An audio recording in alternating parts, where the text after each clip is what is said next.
Welcome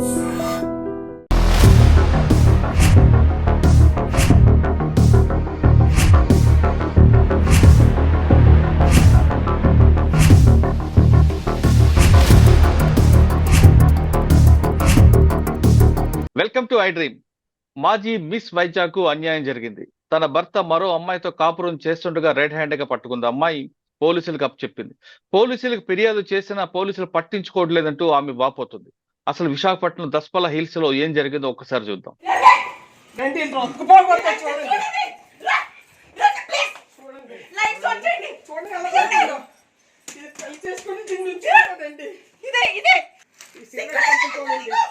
media without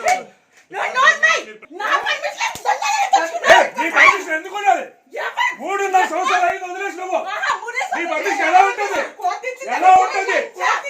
మాట్లాడక నువ్వు మా సంసారం నాశనం చేసిందే నువ్వు 3.5 సంవత్సరాలు ఐదు వదిలేస్తే ఇంట్లో ఒక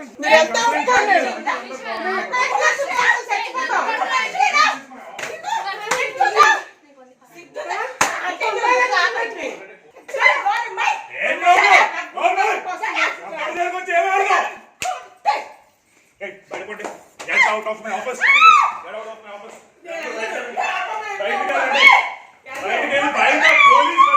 Come along with the policeman. Understand? No man handling. ఇప్పటి వరకు దస్పల హిల్స్ లో నక్షత్ర అనే అమ్మాయి రెడ్ హ్యాండ్ గా దాడి చేసింది. ఆ దాడిలో ఆమె భర్తతో పాటు మరో అమ్మాయి దొరికింది. ఆ దొరికిన విజువల్స్ ప్రస్తుతం ఆమె చూపిస్తూ ఆమె చాలా స్పష్టంగా చెప్తున్నారు. తనకు విడాకులు ఇవ్వకుండానే తన భర్త మరో అమ్మాయితో కాపురం చేస్తున్నట్టు ఆమె ఆరోపించారు. అయితే అసలు నిజంగా అక్కడ ఏం జరిగిందనే విషయం మనతో మాట్లాడడానికి నక్షత్ర హస్బెండ్ ప్రస్తుతం వెంకట సాయి తేజ మనతో లైవ్ లో ఉన్నారు. అని అడిగి అసలు వాస్తవాలు ఏంటి, వాళ్ళిద్దరి మధ్య ఎందుకు ఘర్షణ వచ్చిన విషయాన్ని ఆయన తెలుసుకుందాం. వెంకట సాయి తేజ గారు నమస్తే అండి. నమస్తే అండి. బ్రదర్, నిన్న జరిగిన ఇష్యూలు చూస్తుంటే నేను మధ్యాహ్నం 1 గంటకి మీ వైఫ్, అంటే మీ కోర్టులో కేసు ఉంది కాబట్టి ఇంకా మీ భార్యగాని పరిగణిస్తాం, ఆమె మీ పాప తర్వాత మీ బంధువులు అందరు తీసుకొని మీ ఇంటికి వచ్చి లోపలికి వచ్చి ఆమె ఉంటూ తలుపులు కొట్టి లోపలికి వచ్చిన సమయంలో ఒక అమ్మాయి ఉన్నారు. అమ్మాయి ఎవరు అని ప్రశ్నించలోగానే మీరు రావడం గడవ మొత్తం ఇష్యూ అంతా కూడా మనకి సీన్ లో కనిపిస్తుంది. ఈ సంఘటన ఏం జరిగినందుకు ముందు అసలు మీ ఇద్దరి మధ్యన పరిచయం ఎలా జరిగింది? ఇద్దరు కలిసి ప్రేమించుకొని పెళ్లి చేసుకుని ఒక పాప పుట్టిన తర్వాత ఈ స్థాయికి రావడానికి ప్రధాన కారణం ఏంటండి? సార్, యాక్చువల్ గా ఇప్పుడు ఫస్ట్ నుంచి చెప్పాలంటే 2013 అనుకుంటా అండి. అది in the year of 2013 okay, నాకు ఫస్ట్ టైం ఒక సినిమా అవకాశం వచ్చిందండి. లోకల్ గా వైజాగ్ లోనే ఉండే ఒక లోకల్ డైరెక్టర్ గారు మీకు అవకాశం ఇస్తానంటూ మా ఇంటికి వచ్చి మీ అబ్బాయిని మేము పెట్టుకుంటాం అని అనడం. దాని తర్వాత ఆ సినిమాకి సంబంధించిన పోస్టర్ ఫోటోషూట్ కని చెప్పి ఒక రోజు ఒక స్టూడియోకి ఫోటోషూట్ కని పిలిచారంట. రైట్. ఆ ఫోటోషూట్ కి వెళ్ళిన రోజు అక్కడ ఈవిడ ఫస్ట్ టైం నాకు కనిపించారంట. నక్షత్ర గారు పరిచయం చేయడమే ఈవిడ ఆల్రెడీ 2 సినిమాలు చేశారు, నువ్వు కొత్తవాడివి, సో ఈవిడతో కొంచెం జాగ్రత్తగా ఉండు అని చెప్తూ పరిచయం చేశారు. సో పరిచయం చేసిన రోజు ఫొటోస్ అవి తీశారు, ఫోటోషూట్ అయ్యింది. విత్ ఇన్ 1 వీక్ లోపు 2 రోజులు షూటింగ్ అయింది. గ్రాండ్ గా ఒక రోజు సినిమా ఓపెనింగ్ అయింది, ఒక టెంపుల్ లో ఓపెనింగ్ అయింది. దానికి కొంతమంది యాక్టర్స్ డైరెక్టర్స్ కూడా వచ్చారు. రైట్. ఏమైందో తెలీదు, సినిమాకి మరి ఏ ఫైనాన్షియల్ ప్రాబ్లమ్స్ వచ్చినాయో నాకు తెలీదు. ఆ సినిమా కొంచెం డిలే అయింది, షూటింగ్ మొదలు డిలే అయింది. ఈ డిలే అయిన గ్యాప్ లో డైరెక్టర్ దగ్గర నుంచి నా ఫోన్ నంబర్ తీసుకుని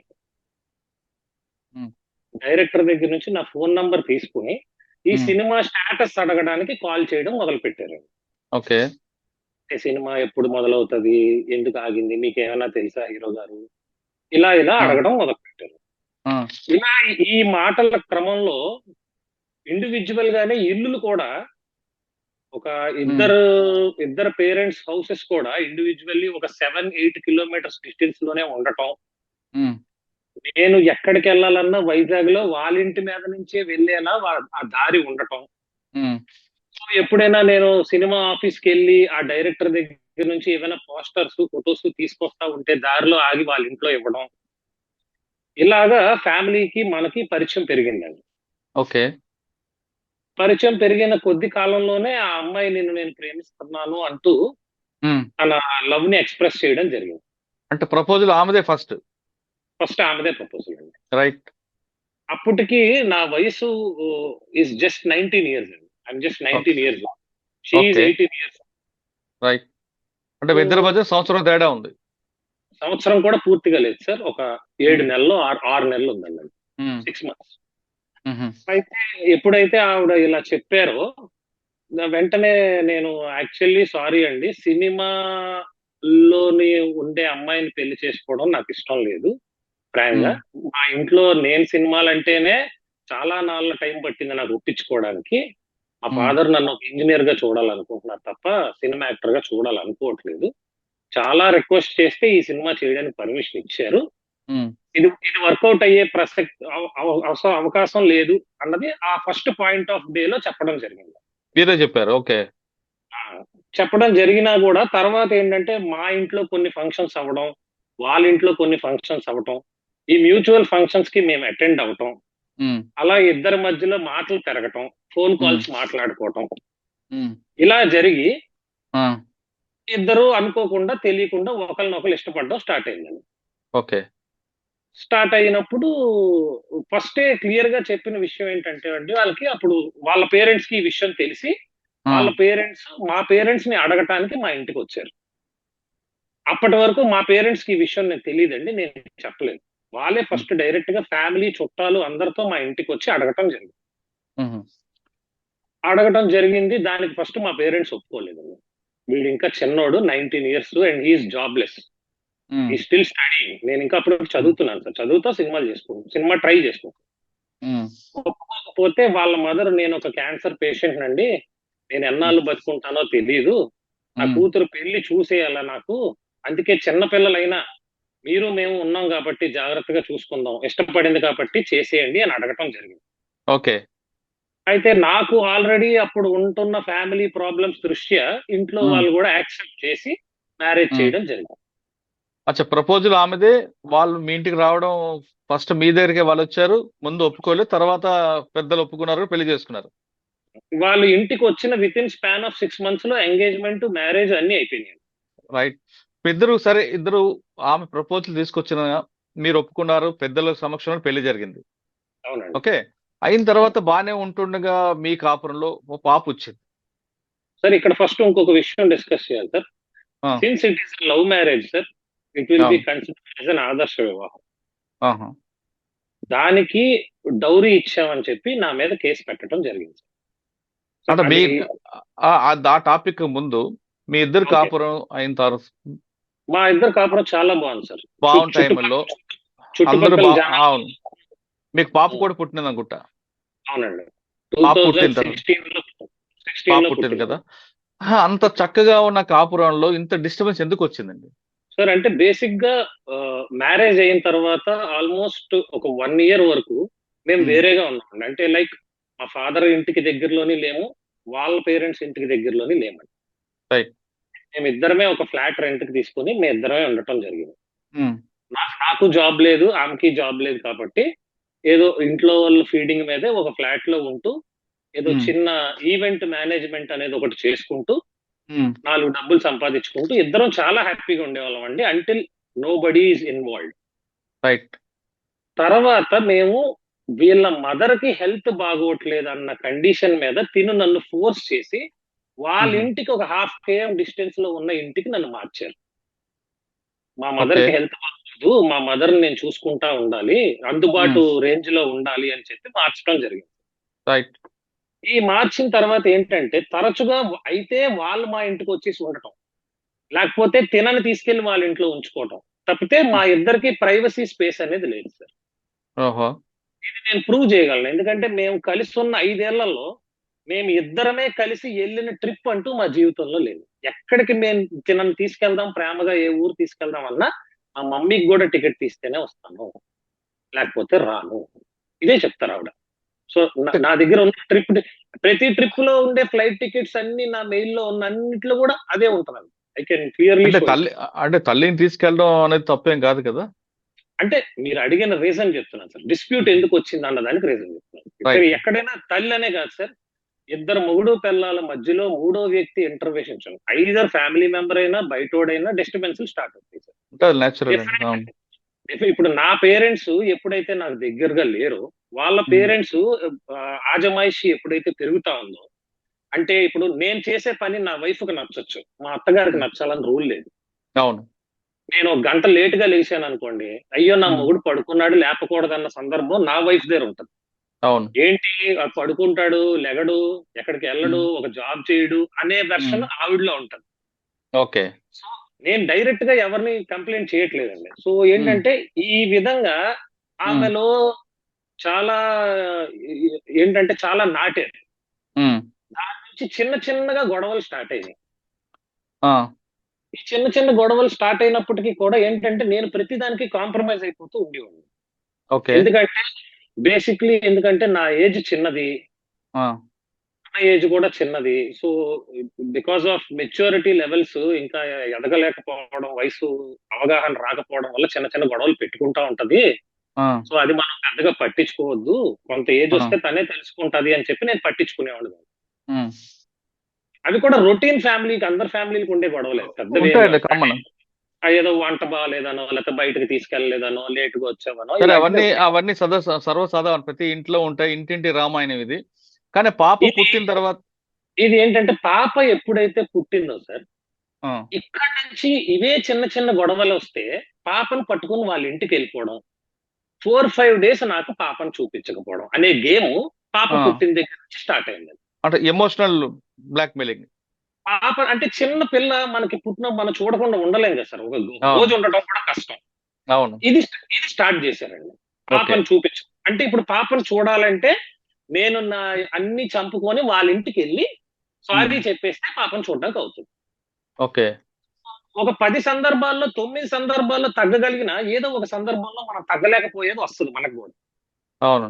అలాంటి సందర్భంలో జరిగిన గొడవకి వాళ్ళ పేరెంట్స్ మా పేరెంట్స్ కలిసి వచ్చి కూర్చొని మాట్లాడి ఊరుకోపెట్టే స్థాయికి వెళ్ళింది. ఆ, ఇలా రెగ్యులర్ గా జరుగుతూ ఉండేదండి. ఈ మధ్యలో నాకు 2017 ఇయర్ లో ఈ ప్రెషర్స్ తట్టుకోలేక నేను నేవీలో జాబ్ కొట్టానండి. అంటే నేను 2015 నుంచి రాస్తున్నాను, 16 లో రాశాను, రాలేదు, 17 లో జాబ్ వచ్చింది. నేవల్ డాక్యార్డ్ లో నాకు ఒక చార్జ్ మ్యాన్, అంటే it is like an assistant engineer job వచ్చింది. ఓకే. ఉమ్, ఆ జాబ్ జాయిన్ అయిన తర్వాత ఇంకా నా లైఫ్ స్టైల్ అంతా మార్నింగ్ 6 to ఈవినింగ్ 8 అయిపోయింది. Only okay. నైట్ మాత్రమే ఫ్యామిలీతో స్పెండ్ చేసి, అందులోకి నేను ఒక ఫిట్నెస్ ఫ్రీక్ అండి, రోజుకు ఒక గంట జిమ్ చేయకుండా ఉండలేను. ఆ ఇంటికి వచ్చిన తర్వాత ఇంకో గంట జిమ్కి వెళ్ళి 9-9:30కి ఇంటికి వచ్చి భోజనం చేసి పడుకుని పోవడమే తప్ప, సండే తప్ప ఫ్యామిలీతో స్పెండ్ చేసే టైం దొరికేది కాదు. ఓకే. ఈ రీజన్ టైంలో ఏంటంటే నేను ఒక్కదాన్నే పాపని చూసుకోలేకపోతున్నాను ఉమ్, అన్న కారణాన్ని అడ్డు పెట్టుకొని మాట్లాడితే వాళ్ళ పేరెంట్స్ హౌస్కి వెళ్ళిపోయి అక్కడే 1 month 2 months అలా ఉండటం స్టార్ట్ అయింది. ఇక్కడ నేను చేసిన బిగ్గెస్ట్ మిస్టేక్ ఏంటంటే, అలా వెళ్ళిపోతున్న అన్నిసార్లు నేను యాక్సెప్ట్ చేశాను. అవునులే, ఒక్కరితే చిన్నపిల్లని చూసుకోలేదు, ఏదో దెబ్బలు తగిలించుకుంటారు అనవసరంగా, ఫోన్లే వెళ్ళని అని యాక్సెప్ట్ చేయడం స్టార్ట్ చేశాను. ఓకే. అది లేటర్ ఆన్ ఎలా టర్న్ అయిందంటే, పాపను పంపించండి అంటే ఈ రోజు మంగళవారం పంపించకూడదు, ఈ రోజు శుక్రవారం పంపించకూడదు, ఈ రోజు ఆదివారం పంపించకూడదు, ఈ రోజు బుధవారం పంపించకూడదు, ఇంకా మిగిలిన 2 రోజులు పంపించమంటే మమ్మీకి బాగాలేదు సో ఈ రోజు రాను. ఇది స్టార్ట్ అయిందండి. హలో. ఓకే. వింటున్నాను. ఇలాగా ఇంకా ఇంకా ఇలా ఈ చిన్న చిన్న చిన్న చిన్న చిన్న చిన్న గొడవలే ఆ. పెద్ద పెద్ద గొడవలు, పెద్ద పెద్ద గొడవల స్థాయికి వెళ్ళింది. అంటే ఇవన్నీ అయితే రెండు కుటుంబాల మధ్య కూర్చొని పరిష్కారం కాకపోయేసరికి పరిష్కారాలు ఎప్పుడు పరిష్కారం జరిగిపోయేదండి. పేరెంట్స్ ఆ, వచ్చేవారు, ఐదర్ నన్నైనా తిట్టి తను ఊరుకోపెట్టి అమ్మ గొడవలు పడకండి అని చెప్పేవారు. అంతా బాగుండేది, ఈ ఉమ్, ఇష్యూస్ ఏం లేవు. ఇష్యూస్ ఏంటంటే వీళ్ళ ఇంట్లోనే ఉంటున్న వీళ్ళ సిస్టర్ ఉమ్, 2018-19 లో ఆవిడది ఒక ఇలాంటి సేమ్ ఫ్యామిలీ ఇష్యూ వస్తే అన్ని తీసుకొని ఆ అమ్మాయిని హస్బెండ్ నుంచి విడగొట్టేశారు. ఓహో, ప్రెగ్నెంట్ అమ్మాయినే హస్బెండ్ నుంచి విడగొట్టేసి ఆ అమ్మాయికి అబార్షన్ చేయించేశారు. అయ్యో. ఇవి చూసిన తినకి ఏంటంటే, ఈసారి నుంచి గొడవ అయితే పోలీస్ అని భయపెట్టచ్చు, కోర్ట్ అని భయపెట్టచ్చు, మీడియా అని భయపెట్టచ్చు అని కొత్తగా విషయాలు తెలుస్తుంది. నేను చెప్తున్నా, తనది తప్పని ఈ రోజుకి నేను చెప్పట్లేదండి. తనకి నేర్పారు. తను ఆ రోజు నుంచి గొడవ విన్నప్పుడు, ఇంతకు ముందు గొడవ అయితే తిట్టుకుంటారు, ఒక గంట పోతే కాంప్రమైజ్ అవుతారు. ఆ రోజు నుంచి గొడవ అయితే నేను పోలీస్ స్టేషన్కి వెళ్ళిపోతాను, నీ మీద కేసు పెట్టేస్తాను అని బెదిరించడం, లేదంటే నేను సూసైడ్ చేసుకుంటానని తలుపులు వేసేసుకోవడం రూమ్ లోకి వెళ్ళి. ఈ ఎమోషనల్ బ్లాక్మెయిల్ చేయడం అనేది చాలా స్టార్ట్ చేసింది. ఆల్రెడీ అయితే 20. చెప్పండి. కరెక్ట్ గా లాక్డౌన్ పెట్టే ముందు రోజు తన బర్త్డే అండి.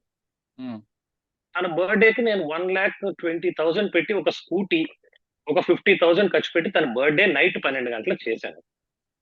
చాలా గ్రాండ్ గా తన బర్త్డే చేసి నెక్స్ట్ రోజు నుంచి లాక్డౌన్ ఏదో పెట్టారండి. మార్చి 22వ తారీఖు నుంచో 23వ తారీఖు నుంచో లాక్డౌన్ పెడితే ఉమ్, ఇక్కడ ఉంటే సేఫ్ కాదు, అక్కడ ఉంటే మా మమ్మీ ఆ హైజీన్ అది చూసుకుంటది, ఇంట్లోకి ఎవరిని రాకుండా చూసుకుంటది, పాప చిన్నది కదా, సో మేము అక్కడ ఉంటాము అని చెప్పి అక్కడికి వెళ్ళారండి.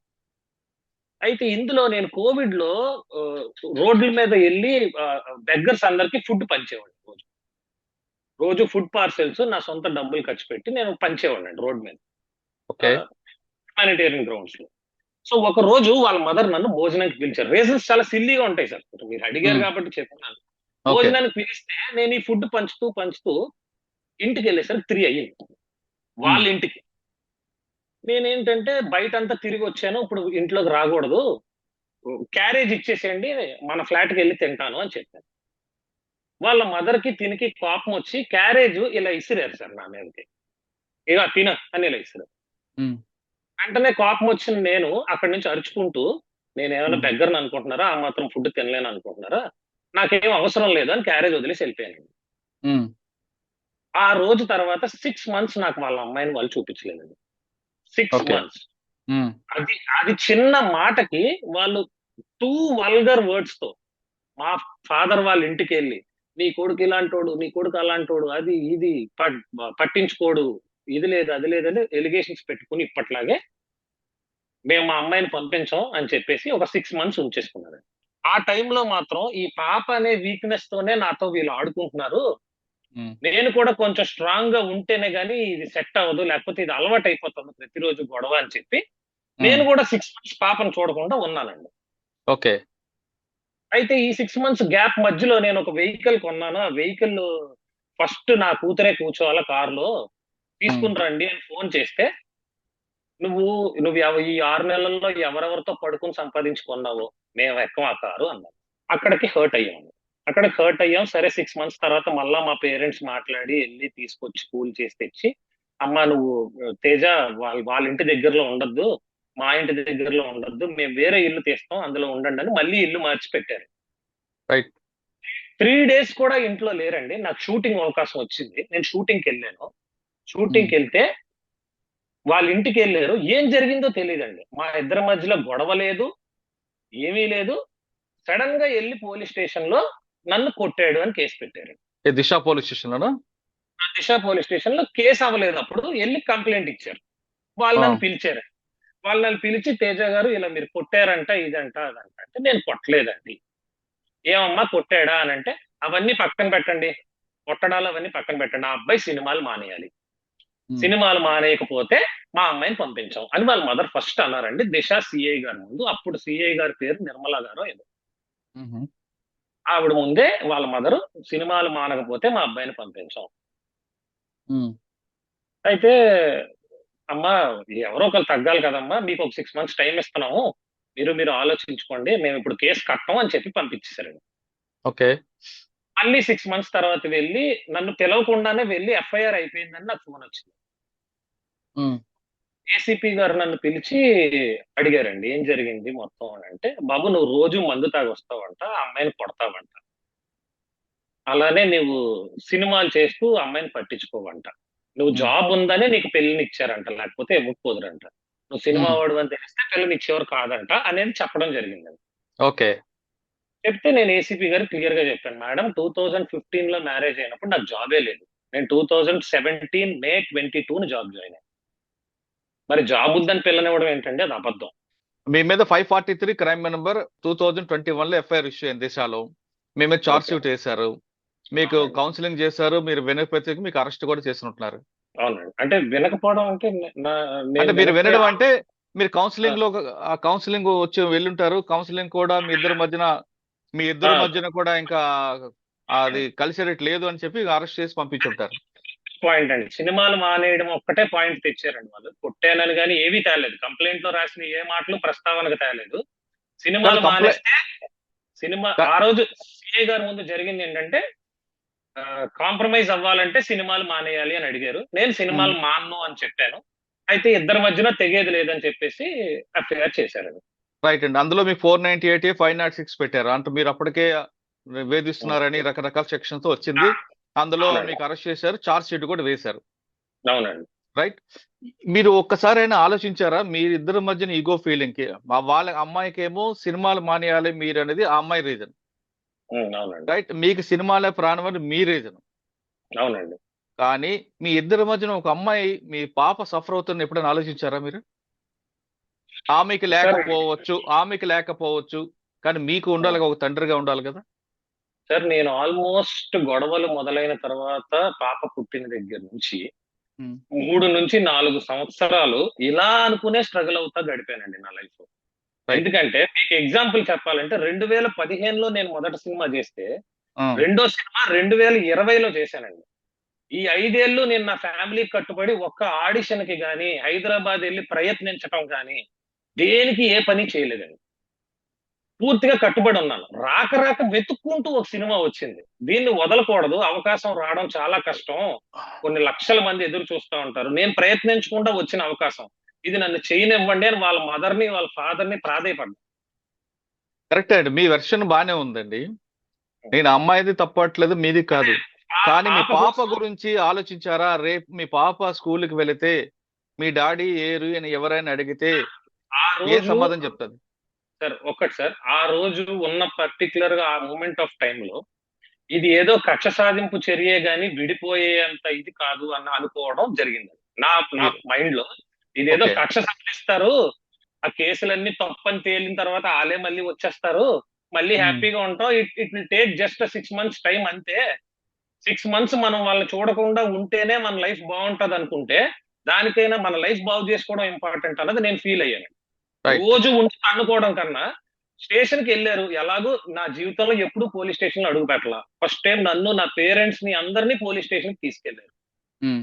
ఇంక ఇది కూడా జరిగిపోయిన తర్వాత ఇంక దేనికి లైఫ్ సెట్ అయ్యే వైపు ఆలోచించాలి తప్ప, ఇప్పుడు పోనీ ఆవిడకి అనుమానం ఉంది. ఒక కోర్టుకో, పోలీస్ స్టేషన్‌కో ఎళ్తే కాదు మంచోడు అని క్లీన్‌గా వైట్ పేపర్‌లో బయటకొచ్చాడనుకో, హ్మ్. ఆవిడే మళ్ళీ సారీ చెప్పుకొని వచ్చేస్తది కదా! నాకైతే యాక్సెప్ట్ చేసేదే ఉందండి. నాకు ఎప్పుడు కేసులు పెట్టారని కోపాలు లేవు. ఎన్ని కౌన్సెలింగ్‌లకి పిలిచినా ఎళ్ళాను కలుద్దామని. హ్మ్. కానీ ఏ కౌన్సెలింగ్‌కెళ్ళినా ఆ దిశ తర్వాత ఆవిడ ఒకసారి వుమెన్ వెల్ఫేర్ డిపార్ట్‌మెంట్ అనే దానికి కౌన్సెలింగ్‌కెళ్తే, వాళ్ళు నన్ను అడిగినప్పుడు మీరు కలుస్తారా అంటే, నేను కలుస్తానండి అని జెప్పాను. ఆ రోజు నా సొంత కూతురుతో నన్ను తిట్టిచ్చారండి వీళ్ళు. చిన్న పిల్లతో తిట్టిచ్చారు. మా నాన్న చచ్చిపోయాడు నువ్వెవడివి అని అనిపిచ్చారు. వాళ్ళ ముందే వుమెన్ వెల్ఫేర్ డిపార్ట్‌మెంట్ ఆఫీసర్స్ ముందే. అంటే పాపకు అనిపిచ్చి తెలీదండి. చిన్న సరే పాపకి తెలీదు. వీళ్ళు అనిపించుంటారు వీళ్ళు. అదే చిన్న పాపకి ఎవరేం చెప్తే అదే అంటారు గదా సార్. హ్మ్. చిన్న పాప అన్నది నన్ను. నాకు ఏడ్చాను సార్ ఆ రోజు. ఆళ్ళ ముందు ఏడ్చుకుంటూ హ్మ్. మేడం అయినా ఏది జరిగినా I want my wife and daughter back. మీరేం చేసినా అదే చేయండి అంటే, అమ్మా అతనికి నువ్వు కావాలంట. మరి నీ డిమాండ్ ఏంటి? అంటే సినిమాలు మానేయి. స్టార్ట్ చేశా. స్టార్ట్ చేస్తే వాళ్ళు ఒప్పించారు. అమ్మ సినిమా వదిలేయమ్మా. అతను చిన్నప్పటి నుంచి కల 8 సంవత్సరాల నుంచి హ్మ్. డైటింగ్ చేస్తూ, ఒక పూటే తింటూ, అది కూడా బ్రౌన్ రైస్ తింటూ ఎంత కష్టపడుతున్నాడు కదమ్మా! అది ఆ క్వాలిటీ నచ్చే కదా ప్రేమించావు. సినిమాలో అందంగా ఉన్నాడన్న క్వాలిటీ నచ్చే కదా ప్రేమించావు. అది కాకుండా ఇంకేమైనా అడుగమ్మా అన్నారు. అడిగితే హ్మ్. నాకు ఇవన్నీ వద్దండి. నాకు ఒక ₹3,00,00,000 ఇమ్మనండి. నేను ఎక్కడ సంతకం పెట్టమంటే అక్కడ పెట్టేస్తాను. తన లైఫ్ తను చూసుకోమనండి. నా లైఫ్ నేను చూసుకుంటాను అని. హుహు. నేను వెంటనే ఆ కోపంతో 3,00,00,000 కాదు నేను ₹30 కూడా ఇవ్వను. అసలు నాకు విడిపోవాలన్న ఆలోచనే లేదు. నేను కోర్ట్‌కెళ్తాను. నేను ఫైట్ జేస్తాను. అని చెప్పేసి అక్కడి నుంచి లెగిసి వచ్చేయడం జరిగింది. రైట్ అండి. చార్జ్ షీట్ తర్వాత వేశారు. జరుగుతుంది. సార్ దాదాపు 3 సంవత్సరాలయింది ఈ కేస్ అంతా జరిగి. అవునండి. ఈ మధ్యలో ఎప్పుడైనా మీకు పాప గుర్తుకొచ్చిందా? పాపని కలవాలనుకున్నారా? సరే ఈ మధ్యలో out of hundreds of attempts పాపను కలవడానికి లేదా మాట్లాడడానికి బర్త్‌డేస్‌కి పాపకు ఫోన్ చేసినా, నా ఫోన్‌కి రెస్పాండ్ కారండి. ఫస్ట్ ఆఫ్ ఆల్ నా ఫోన్స్ బ్లాక్‌లో పెడతారు. హ్మ్. వేరే ఎవరి ఫోన్స్ నుంచైనా చేస్తే, మా ఫాదర్ ఫోన్ నుంచి చేస్తే మా ఫాదర్‌తో మాట్లాడతారు. అబ్బాయితో మాట్లాడతారా అని అడిగితే ఫోన్ పెట్టేస్తారు. పాపకు ఒక విషెస్ చెప్తాడంటమ్మా అని అంటే, అక్కర్లేదు. ఇది ఆడి కూతురు కాదు, నా కూతురు అనేసి రెక్లెస్ ఆన్సర్ ఇచ్చి ఫోన్ పెట్టేయడం.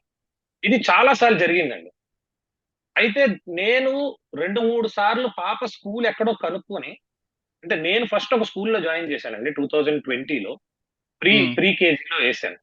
అది లాక్‌డౌన్ వల్ల పుణ్యమా అని స్కూల్స్ ఏమీ లేకుండా అయిపోయాయి. తర్వాత స్కూల్స్ ఓపెన్ చేసేసరికి మేము విడిపోవటం వల్ల ఏ స్కూల్‌లో జాయిన్ చేశారో నాకు తెలియలేదండి చాలా. హ్మ్. వాళ్ళ ద్వారా వీళ్ళ ద్వారా కనుక్కుంటే శ్రీ ప్రకాష్ అనే స్కూల్‌లో సీతందార్‌లో జాయిన్ చేశారని తెలిసి, నేను ఇప్పటికే దాదాపుగా 3-4 టైమ్స్ పాపని వెళ్ళి స్కూల్లో కలవడం జరిగింది. అక్కడికి ఈమె కూడా వచ్చి నన్ను చూసి మా ముగ్గురం కలిపి ఆ పక్కనే ఉన్న రెస్టారెంట్ లో కూర్చొని మాట్లాడుకుంటూ భోజనాలు చేసాం. ఒక్క 3 నెలల క్రితమే ఆ పాపని నేను సిఎంఆర్ సెంటర్ కి తీసుకెళ్లి బోల్డ్ బొమ్మలు కొనడం ఇవన్నీ జరిగాయండి. పాపకి అటెండ్ చేయట్లేదు అంటే ఎలిగేషన్ వెయ్యాలి అని అంటే ఏదైనా ఇట్స్ వెరీ చీప్. ఎంత చీప్ అంటే నా సినిమాకి కూడా డబ్బులు ఇన్వెస్ట్ చేశాను అని ఏదో ఎలిగేషన్ చూశాను నేను టీవీలో. అవును. అది ఎందుకంటే పెద్ద producer is a very big builder. ఆయన మా దగ్గర ఎందుకు డబ్బులు తీసుకుంటాడండి? నేను ఆ సినిమాకి డబ్బులు తీసుకొని పని చేశాను. I received some money. నాకు ఫ్లైట్ టికెట్స్ వేశారు, నాకు అకామిడేషన్ ఇచ్చారు. నేను ఎందుకు తిరిగి వాళ్ళకి డబ్బులు ఇవ్వాలి? అది వీళ్ళెందుకు ఇవ్వాలి? అది నేను 4 సంవత్సరాల క్రితం విడిపోతే 2021లో చేసిన సినిమాకి మీరెందుకు వచ్చి డబ్బులు ఇచ్చారు విడిపోయిన వాడికి? మీ మీద ఎలిగేషన్ ఆమె చాలా స్పష్టంగా చెప్తున్నారు. సినిమాలో డబ్బులు పెట్టడమే కాకుండా సాయికి నా హస్బెండ్ కి రోజుకు అమ్మాయి కావాలి, అమ్మాయి లేకపోతే నిద్రపోడు. ఇప్పుడు ఈరోజు దొరికిన అమ్మాయి కూడా ఎవరినో తీసుకొచ్చాడు, నాకు విడాకి లేకుండా మరో అమ్మాయిని పెళ్లి చేసుకున్నాడు అంటూ ఆమె చెప్తుంది. సో ఫస్ట్ థింగ్ క్లారిఫై చేయాల్సింది ఏంటంటే నాకు ఇంకొక పెళ్లి ఏం అవ్వలేదండి. సెకండ్ థింగ్ ఏంటంటే నేను దొరికిన అమ్మాయి అంట. అది నా ఆఫీస్ సార్, నా ఇల్లు దానికి దగ్గరలోనే ఉంది. కావాలొస్తే నా ఇల్లు చూపిస్తాను. సార్ ఒక్క నిమిషం లైన్ లో ఉండండి. ఇప్పుడు మీకు ఫస్ట్ కేసు రిజిస్టర్ చేసిన దిశ ఏసీపీ వివేకానంద గారు ప్రస్తుతం అంతా లైన్ లో ఉన్నారు. అని అడిగి మీ కేసు వివరాలు తెలుసుకుందాం. సార్ నమస్తే సార్, గుడ్ ఈవినింగ్. నమస్తే అండి, గుడ్ ఈవినింగ్. చెప్పండి సార్. నక్షత్ర వర్సెస్ సాయి తేజ, అవునండి. ఆ కేసు వివరాలు ఏంటి సార్? అసలు ఈ త్రిపురాన నాగసాయి నక్షత్ర అనే ఆమె ఈ 24/9/21 ముందుగా ఈ గొడవ పడినట్టుగా 24/9/21 కంప్లైంట్ ఇచ్చారండి ఇక్కడ డిస్టర్బ్ పోలీస్ స్టేషన్ లో. అప్పటి ఏసీపీ మేడం గారి దగ్గర ఒక కంప్లైంట్ లాడ్జ్ చేయడం జరిగింది. దాని మీద ఒక కేసు కూడా నమోదు చేశారండి. Crime number 543/21. ఓకే. ఈ 498 506 red with 3.4 of DP act కింద కేసు నమోదు చేశారు. ఓకే.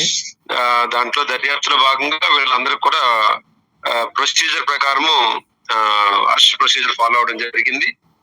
తర్వాత ఛార్జ్ షీట్ కూడా వేశారండి. అది కోర్టులో పెండింగ్ ఉందండి. ఈజ్ అండర్ ట్రయల్ లో ఉంది కోర్టులో. ఓకే సార్, ఆ కేసు కోర్టులో పెండింగ్ ఉంటుండగా ఆ అమ్మాయి ఈ రోజు మరొకసారి హస్బెండ్ ఇంటికి వెళ్ళి గొడవ చేయడం అనేది మనం ఏ విధంగా పరిగణన తీసుకోవాలండి?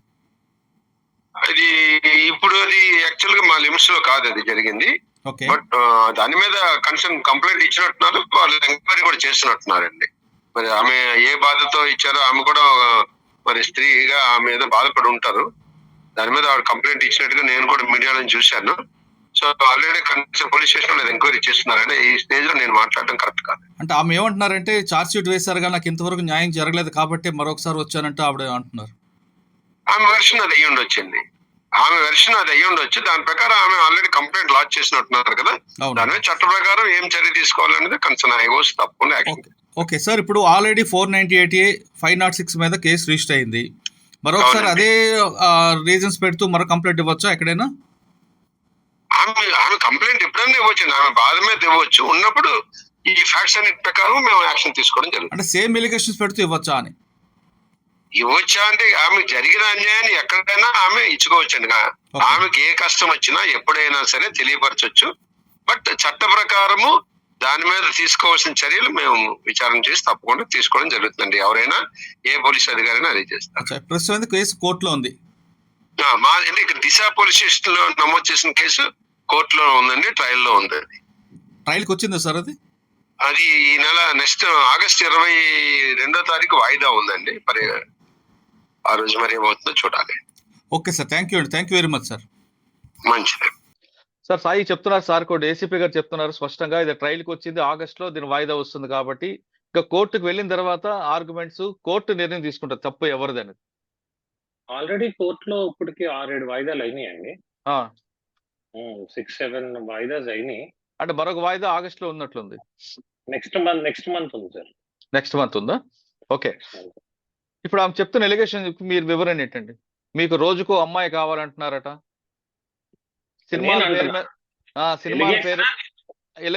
సినిమాల పేరు వచ్చిన అమ్మాయిల్ని మీరు వాడుకుంటారని, ఇప్పుడున్న దొరికిన అమ్మాయితో మీరు దొరికారని కాబట్టి నాకు విడాకులు ఇవ్వకుండా మరో అమ్మాయిని పెళ్లి చేసుకుంటున్నారని, నా భర్త చేసుకోవడం నేరం అంటూ ఆవిడ చెప్తున్నారు. విషయం, ఫస్ట్ ఆఫ్ ఆల్ నేను ప్రొడ్యూసర్ని కాదండి, నేను హీరో. అంటే నేను ఒక సాధారణమైన నటుడు అంటే I'm one of the technician. నన్నే రైట్ ఎవరో అవకాశం ఇవ్వాలి, నేను ఇంకొకరికి అవకాశం ఇచ్చేంత స్కోప్ నా జీవితానికి లేదు. నాకే ఎవరో అవకాశం ఇవ్వాలి.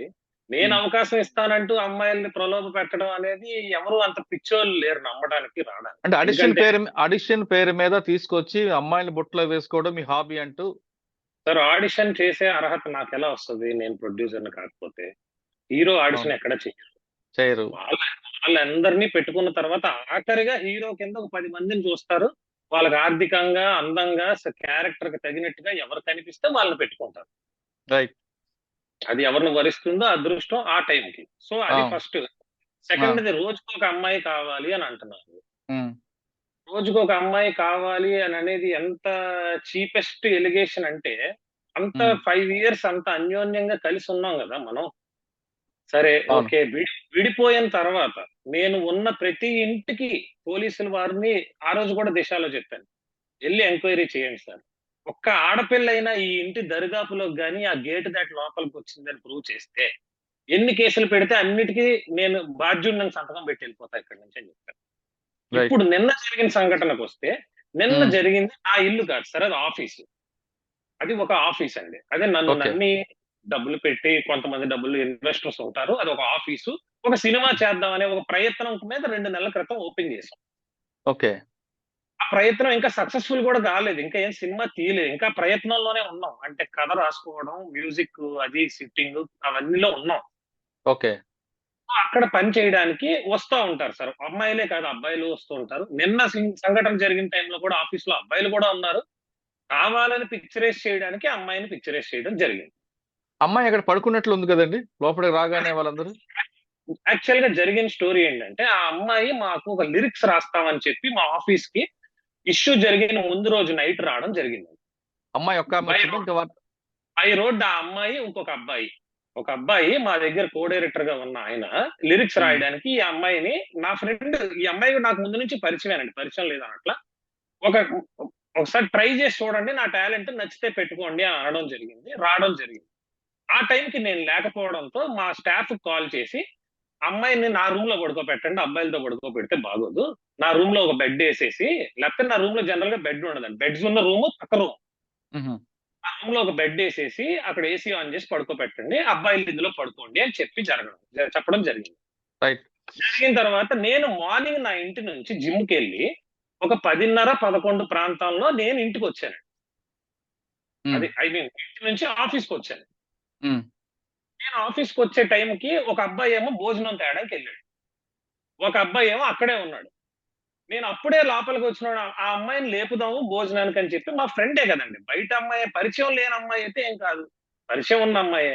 నేను లోపలికి వెళ్ళానండి. ఇట్లా లోపలికి వెళ్ళానో లేదో, తక్కువ 5 minutes లో ఫుల్ గా మీడియా ఎవరెవరో వచ్చేసి డోర్లు బద్దలు కొట్టేసి లోపలికి వచ్చేసి కెమెరాస్ పెట్టేసి స్టార్ట్ చేశారు. ఆ అమ్మాయి పాపం సరిగ్గా ఫుటేజ్ లో చూస్తే అమ్మాయి గాఢ నిద్రలో ఉంది. అవును. నేను నా పర్సనల్ వాష్రూమ్ అదే రూమ్ లో ఉంటదండి, అది నా రూమ్ కదా, నా ఆఫీస్ రూమ్. నేను జిమ్ నుంచి రోజు నాకు అలవాటు ఏంటంటే, జిమ్ నుంచి ఆఫీస్కి వెళ్ళి అక్కడ నాకు కొన్ని డ్రెస్సులు అక్కడ ఉంటాయి నాకు, నేను అక్కడే డ్రెస్ చేంజ్ చేసేసుకుని ఈవినింగ్ వరకు, నైట్ వరకు ఆఫీస్ లో టైం స్పెండ్ చేస్తాను. మళ్ళా నైట్ 7 o'clock ఇంకొకసారి జిమ్ కి వెళ్తాను. మళ్ళా వచ్చి 10, 11, 12 దాకా అందరితో స్టోరీ సిట్టింగ్స్ లో కూర్చొని నైట్ నా ఇంటికి వెళ్ళి పడుకుంటాను. ఓకే. ఎందుకంటే మాకు అక్కడ అంత కంఫర్ట్స్ ఏం లేవు. ఎవరో నాతో పని కోసం వచ్చిన వాళ్ళు పడుకోగలుగుతారు, కానీ నేను అప్పుడు పడుకోను. నాకు ఇంట్లో మంచి బెడ్ ఉంది, ఏసీ ఉంది, అన్ని సోఫిస్టికేటెడ్ ఫర్నిచర్ అంతా ఉంది. సో అక్కడ నేల మీద పరుపేసుకొని పడుకోవాల్సిన అవసరం నాకు లేదు. ఓకే. దాన్ని రాంగ్ వేలో పిక్చరైజ్ చేస్తున్నారని మీడియా రాగానే నేను అన్న ఫస్ట్ మాట ఏంటంటే, మీరు రాంగ్ వేలో పోర్ట్రే చేయకండి, అవసరమైతే డివోర్స్ తీసుకున్నాక పెళ్లి చేసుకునే రైట్ కూడా ఉంది నాకు. నేను అన్నది ఐ కెన్ మేక్ ఎనీవన్, అంటే ఈమెనే కాదు ఎవరినైనా డివోర్స్ తీసుకుని నాకు వైఫ్ చేసుకునే రైట్ ఉంది అన్నది నేను ఇంగ్లీష్ లో చెప్పాను. ఓకే. దానికి వీడియోలో కూడా క్లియర్ గా ఉందండి, ఐ క్యాన్ అన్నానా, ఆల్రెడీ చేసుకున్నాను అన్నానా అనేది ఉంది క్లియర్ గా వింటే. దాన్ని పట్టుకొని కావాలని నన్ను బ్యాడ్ చేయాలని, నా ఎదుగుదలని డ్యామేజ్ చేయాలని పెళ్లి చేసేసుకున్నాడు, సంసారం చేసేస్తున్నాడు. నన్నే కాకుండా అనవసరంగా ఏ సంబంధం లేకుండా ఒక మంచి ఫ్యామిలీ నుంచి వచ్చిన ఒక ఆడపిల్లని కూడా అనవసరంగా ఆమెకి థ్రెటన్ చేసి, ఆమె మీద ఏవో ఇసిరేసి, ఆ అమ్మాయిని కొట్టి, చాలా వల్గర్ మాటలు మాట్లాడి, ఆ అమ్మాయిని రాంగ్ గా యూట్యూబ్స్ లో, వీడియోస్ లో, మీడియాలో చూపిస్తూ, ఒక ఆడపిల్లకి నిజంగా తేరుకోలేని దెబ్బ కొట్టి, కనీసం ఆ అమ్మాయి నా ఫోన్ కూడా రెస్పాండ్ అవ్వలేని స్టేజ్ కి చేశారు. సార్ అది కరే నిన్న జరిగింది. కాదండి, మీ ఇంట్లో అమ్మాయి ఉందని వాళ్ళు మీ అది ఆఫీస్. మీ ఇంటి అదే మీ ఆఫీస్కి వస్తారని ఆమెకి ఎలా తెలిసింది? ఎవరు? మీ వైఫ్కి ఎలా తెలిసింది? అదే నాకు తెలియదు. That is the $1 million question అండి. మరి నేను జిమ్ నుంచి వస్తున్నప్పుడు స్పై చేసి నా కార్ ఫాలో అయ్యి వచ్చారో, లేకపోతే నాకే తెలియకుండా నా ఆఫీస్ లో ఎక్కడైనా ఎవరినైనా ఇన్ఫర్మేషన్ కి పెట్టుకున్నారో ఏంటో తెలియదు. ఆ కరెక్ట్ గా 5 నిమిషాల స్పాన్ లో వచ్చినప్పుడే ఇదేదో ఒక ప్రీ ప్లాన్డ్ థింగ్ అని. ఎందుకంటే ఇప్పుడు బాధలో వచ్చిన ఆమె ఉమ్. అంతమంది మీడియా సపోర్ట్ తీసుకుని వచ్చింది, నాకు భయపడి అనుకుందాం. పెళ్లి ఆల్బమ్లు కూడా పట్టుకొని వస్తారండి, if at all it is not prepared. అవును పెళ్లి ఆల్బమ్స్ కూడా వెంటనే ఉన్నాయి సార్, పక్కనే పెళ్లి ఆల్బమ్స్ ఉన్నాయి బ్యాగులు. అవును అవును, వాళ్ళ మదర్ చూపిస్తున్నారు. అండ్ దే గాట్ డిసైడెడ్ అండి. అండ్ మీరు ఆ అమ్మాయి ఇన్స్టాగ్రామ్ ప్రొఫైల్ కనుక చూస్తే, గత 4 సంవత్సరాల్లో అమ్మాయి రోజుకో 10 డాన్స్ వీడియోలు అవి వేసి పెడుతూ ఉంటది ఇన్స్టాగ్రామ్ లో. పిచ్చి ఆవిడకి. ఒక్క వీడియోలో గానీ, ఒక్క ఫోటోలో గానీ ఈ 4 ఏళ్లలో ఆవిడ ఏ రోజు మంగళసూత్రాలు గానీ, నల్లపూసలు గానీ వేసుకోవాలి. ఎన్నో సార్లు చాలా మంది మా చుట్టాలే అడిగినా కూడా, నాకు మొగుడు లేడు, ఏం లేడు, నేను వేసుకోను అనేది. నిన్న మాత్రం మంగళసూత్రాలు వేసుకుని వచ్చేయడం, కళ్ళల్లోంచి నీలే రాకపోయినా ఏడుస్తూ మంగళసూత్రాలు 10 సార్లు కెమెరాని చూపించడం, ఇదంతా యాక్షన్. పిక్చరైజేషన్ అవుతోంది క్లియర్ గా. దానికి ఎవరెవరు సపోర్ట్ ఉన్నారో నాకు అర్థమైంది. నేను మాట్లాడలేదు గట్టిగా అని అంటే, నేను అలా రోడ్డెక్కి అరుచుకుని మాట్లాడుకునే స్వభావం కాదండి. వాళ్ళ పరువు తీసినా నాదే పోద్ది, నా పరువు తీసుకున్నా నాదే పోద్ది అనేది నా ఫీలింగ్. నేను తిడితే నా వైఫ్నే తిట్టాల, నా వైఫ్ని తిడితే నన్ను నేను తిట్టుకున్నట్టే అవుతుంది. సో కానీ ఇప్పుడు మీ ఇద్దరు మధ్యన గొడవలో చిన్న పాప సఫర్ అవుతుంది, అక్కడ ఉంది, భయపడుతుందని ఆలోచించారా మీరు గాని ఆమె గాని? అసలు సార్, ఆన్ గ్రౌండ్ ఫ్యాక్ట్ ఏంటంటే, అక్కడ ఏం జరుగుతుందో నాకు అర్థం కావడానికి చాలా టైం పట్టింది. ఎందుకంటే సడన్ గా ఎప్పుడూ లేకుండా నా ఆఫీస్ కి, అది ఆ ఆఫీస్ కి నేనే హెడ్ అనుకున్నప్పుడు, నా గదిలోకి రావాలన్నా కూడా జనాలు నన్ను పర్మిషన్ అడిగే వస్తారు, నేను బెల్ కొడితేనే వస్తారు. అలాంటిది సడన్ గా తలుపు ఇలా తన్నుకొని 10 మంది వచ్చేసరికి ఐఎమ్ లిటరలీ షాక్డ్. ఏం జరుగుతుంది? మాకు అక్కడ చాలా సీక్రెట్ థింగ్స్ ఉంటాయి టేబుల్ మీద. మీడియా వచ్చాక మేము ఫస్ట్ భయపడేది ఏంటంటే, నా సినిమా కథ మొత్తం టేబుల్ మీద ఉంది. ఒక ఫోటో తీసినా నేను చాలా నష్టపోతాను. ఎందుకంటే కథ ఇంకా రిజిస్టర్ చేయలేదు. రాత్రి తెల్లవారులు రాసి అక్కడ పెట్టి కథ మొత్తం అందరూ అక్కడ స్టోరీ మొత్తం దాని మీదే ఉంది. అవును. సినిమా టైటిల్ డిజైన్ చేసిన లోగో ఆ పక్కనే ఉంది. టైటిల్ రిజిస్టర్ చేయలేదు ఇంకా. ఎన్నో వేలు ఖర్చు పెట్టి విఎఫ్ఎక్స్ చేయించి ఒక టైటిల్ లోగో డిజైన్ చేయించి అక్కడే పెట్టే వాల్ కి. అవన్నీ ఎక్కడ లీక్ అయిపోతాయి? ఆ టెన్షన్ కూడా. వాల్యుబుల్స్ ఉన్నాయండి, నా గోల్డ్ అది ఉంది. నేను అప్పుడే జస్ట్ వాష్రూమ్ లోకి వెళ్ళడానికి నా గోల్డ్ అది తీసి టేబుల్ మీద పెట్టి వాష్రూమ్ లోకి వెళ్ళా. ఉమ్. యాక్చువల్గా ఇష్యూ జరిగినప్పుడు నేను వాష్రూమ్ నుంచి వచ్చా, ఆవిడ అక్కడ పడుతున్నారు. ఓకే. సో ఇందులో ఫస్ట్ ఆఫ్ ఆల్ నాకు అరగంట గంట వరకు అక్కడ పాప ఉన్నదన్న, ఇది ఫస్ట్ థింగ్ అండి. అంటే అరగంట తర్వాత వరకు నేను పాప ఉంది, మీకు ఒక అరగంట వరకు పాప అక్కడ ఉందని మీకు తెలియదు? ఒక పావు గంట అరగంట వరకు అంటే నాకు తెలియదు ఇన్ ద సెన్స్, నా మైండ్ రిజిస్టర్ చేసుకోవట్లేదండి. నేను వేరే హర్రీ అందులో ఉన్నాను. ఏంటి ఇది జరుగుతోంది ఇక్కడ, ఇంతమంది వచ్చేయడం ఏంటి, నేను వాళ్ళతో మాట్లాడే ఇదిలో ఉన్నాను, మీడియాతో. మీరు వితౌట్, నేను రూమ్ లో కూడా ఏం జరుగుతుందో పట్టించుకునే స్టేజ్ లో లేను. ఇలా చేయొద్దని, అంటే నా ప్రైవేట్ స్పేస్ లోకి మీరు రాకూడదని. సో అందులో ఉన్న తర్వాత నేను పాపని చూశాను. పాపని చూసినా, పాపని ఇలా నేను ఇక్కడ నుంచి చూస్తున్నానంటే పాపని ఇలా వెనక్కి తీసేసుకోవడం వాళ్ళ మదరు, అయితే పాప చేత తిట్టిపించడం, పో అని ఇలా సైగలు చేయించడం, పాప చేత తిట్టిపించడం. నేను ఇంకా మీడియా ముందు నా పరువు నేను పోగొట్టుకోవడం ఇష్టం లేక నేను వెళ్ళి ఆ బాల్కనీలో అలా నించుని ఉన్నానండి. జరిగేది జరుగుతుంది. ఇంత సంఘటన ఇంత రప్చర్ అయిన తర్వాత మరి మీరెందుకు పోలీస్ కంప్లైంట్ ఇవ్వలేదు? ఎందుకంటే మీ పర్మిషన్ లేకుండా వీళ్ళందరూ మీ ఆఫీసులో రావడం అనేది ఒక పెద్ద నేరం. సార్ యాక్చువల్లీ నేను కంప్లైంట్ తర్వాత రెండోది, అమ్మాయిని, ఇప్పుడు ఆ అమ్మాయి ఇన్నోసెంట్ అని మీరు చెప్తున్నారు, ఆమెని కొట్టడం, ఆమెను తిట్టడం, ఆమె ఫేస్ ఎక్స్పోజ్ చేయడం కూడా మరో నేరం. అది కనీసం ఆ అమ్మాయి చేతనే కంప్లైంట్ ఇప్పించాలి కదా మీరు? సార్ ఫస్ట్ ఆఫ్ ఆల్ అమ్మాయి చేతి ఇప్పించడానికి నా మాట వినే పరిస్థితిలో వాళ్ళు ఉండరు కదా సార్. వాళ్ళు ఒరిజినల్ డెసిషన్ వాళ్ళు తీసుకోండి. She's not my family member, she's not that close to me. Okay. Cinema అనేది అందరికీ ప్యాషన్ ఉంటది. ఒక అవసరం ఏమంటారు దాని అవకాశం కోసమే వచ్చారు తప్ప, నేను కంప్లెయింట్ ఇవ్వలేదు అనుకుంటే నిన్న నేను ఈ ఇష్యూ జరిగిన తర్వాత చాలా డిప్రెషన్ గా సిక్ అయిపోయాను. ఎందుకంటే when so many people started calling మీ, తేజ గారు మిమ్మల్ని మేము యూట్యూబ్ లో మీ ట్రైలర్లు ఇవి చూడడానికి ఆశపడతాం, అవి చూస్తాం అనుకుంటాం కానీ ఏంటి సార్ మిమ్మల్ని కొట్టినట్టుగా, మిమ్మల్ని ఇంత హింస పెట్టినట్టుగా చూపిస్తున్నారు, మిమ్మల్ని బాగా అన్పాపులర్ చేస్తున్నారని క్లోజ్ సర్కిల్స్ నుంచి ఫోన్లు వచ్చేసరికి నేను చాలా సేపు నా ఫోన్ స్విచ్ ఆఫ్ వేసి నేను చాలా డిప్రెషన్ లోకి వెళ్ళిపోయాను. కానీ I was not- మీరు ఫోన్ స్విచ్ ఆఫ్ చేసి మీరు అంటున్నారు, పోలీసులకు అప్ చెప్పిన తర్వాత కూడా పోలీసులు వదిలిపెట్టారు, తేజ పారిపోయాడు అంటూ కొంతమంది అంటున్నారు, మీరే ఉంటారు. ఎవరు పోలీసులకు అప్ చెప్పారండి? అక్కడ పోలీస్ కానిస్టేబుల్ వచ్చారు కదా. సార్ పోలీస్ కానిస్టేబుల్ వచ్చింది వాళ్ళ నుంచి మాకు థ్రెట్ లేకుండా మమ్మల్ని సెక్యూర్ చేయడానికి, మమ్మల్ని Okay. స్టేషన్ కి తీసుకెళ్ళడానికి కాదు. ఫస్ట్ థింగ్, స్టేషన్ కి ఎప్పుడు తీసుకెళ్తారండి? వీళ్ళు ముందు స్టేషన్ కి వెళ్ళి కంప్లైంట్ పెట్టుకుని రావాలి ఇక్కడికి. మీరు ఇప్పుడు నేను పోలీసులకు ఫోన్ చేశాను, మీరు 100 చేశారు. మీరు 100లో ఏం చెప్పారు? నాకు థ్రెట్ ఉంది, సేవ్ చేయండి అని చెప్పారు. ఇప్పుడు వాళ్ళు నన్ను ఎందుకు అరెస్ట్ చేస్తారు? అక్కడ ఏం తప్పు జరిగిందని అరెస్ట్ చేస్తారు? నా ఆఫీస్ లో ఉన్నాను, సరే ఒక అమ్మాయి ఉంది, అరెస్ట్ చేయడానికి రీజన్ ఏంటి? వాళ్ళని నేను రిక్వెస్ట్ చేశాను, మమ్మల్ని ఈ జనాల్లోంచి బయటకు తీసుకెళ్ళండి అని రిక్వెస్ట్ చేస్తే వాళ్ళు మమ్మల్ని బయటకు తీసుకొని వచ్చారు. పోలీస్ స్టేషన్ కి తీసుకెళ్తానని వాళ్ళు చెప్పలేదు, స్టేషన్ కి వెళ్తున్నాను మేము చెప్పలేదే. ఇప్పుడు డ్యామేజ్ జరిగింది అంటే అమ్మాయికి నష్టం జరిగింది అంటే ఒక చిన్న ఈగో ఫీలింగ్ వల్ల ఇద్దరి మధ్యన ఇదంతా రప్చర్ అయినట్లు నాకు అనిపిస్తుంది. మీకు సినిమాలంటే పిచ్చి, ఆమెకి మీ సినిమాకి వెళ్ళకూడదని ఆమెకి. మీరు అంటున్నట్లుగా మా అత్తవారి దగ్గరకు రాబట్టే మా కుటుంబం అంతా చిన్నబనమైంది, లేదంటే నా భార్య చాలా మంచిదని మీరు అంటున్నారు. నాకు అర్థమవుతుంది ఏంటంటే సినిమా ఇష్యూలోనే ఇదంతా జరిగినట్టు అనిపిస్తుంది. ఇంత రప్చర్ అయిన తర్వాత ఇష్యూ పెద్దది అయిపోయింది కాబట్టి మీరు ఫర్దర్ గా లీగల్ గా ముందుకు వెళ్తారా, లేదు పాప ముఖం చూసి నా కూతురు తండ్రి లేని కూతురుగా చెప్పించుకోవడం ఇష్టం లేక తిరిగి ఆమె మీ వైఫ్ ని క్షమించి ఇద్దరు కలిసి ఉంటారు? సార్ ఫస్ట్ ఒకటండి, ఈ లాస్ట్ 4.5 years లో నా మీద కంప్లైంట్లు పెట్టడం, మనుషుల్ని తీసుకొచ్చి నా ఇంటి మీద దాడి చేయడం, నా ఇంటి తాళాలు బ్రేక్ చేయడం, నన్ను చాలా సార్లు థ్రెటన్ చేయడం, బూతులు మాట్లాడుతా వాయిస్ రికార్డింగ్స్ పెట్టడం, వాళ్ళ మదరే డైరెక్ట్ గా నాకు ఎన్నో వందల వాయిస్ రికార్డింగ్స్ పెట్టారు తిడుతూ, నువ్వు రోడ్ యాక్సిడెంట్ లో చచ్చిపోతావు, కాళ్ళు ఇరిగిపోతాయి, ఇలా పెట్టడం. మీరు అత్తగారి మాటలు మర్చిపోండి, మీ వైఫ్ మీ డాక్టర్ వీళ్ళిద్దరు.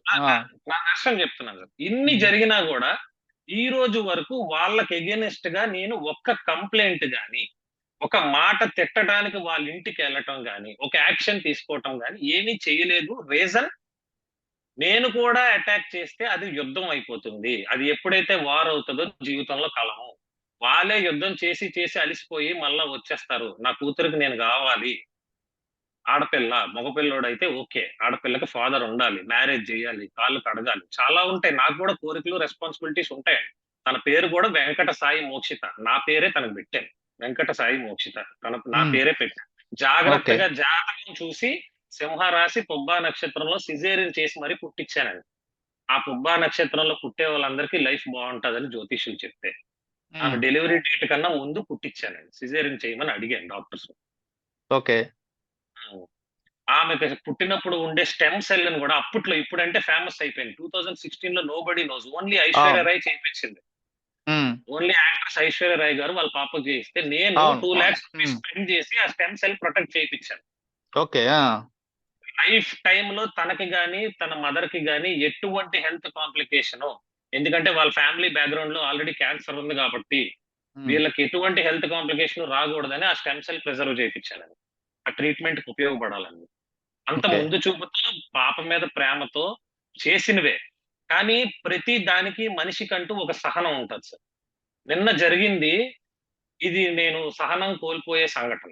ఎందుకంటే నా సైలెన్స్ ని చాతకానితనంగా తీసుకున్న చాలా మీడియా ఛానల్స్, నా సైలెన్స్ ని చాతకానితనంగా తీసుకున్న నా వైఫ్ అయితే ఎవరు, వాళ్ళ మదర్ అయితే ఎవరు, ఈ 4 ఏళ్ల నుంచి ఎన్నిసార్లు రాయిలు ఇచ్చి కొడుతున్నా దెబ్బలు తింటున్నాడు కానీ తిరిగి కొట్టట్లా అనే ఉద్దేశంలో నిన్న ఇంతటి అఘాయిత్యానికి పాల్పడ్డారండి.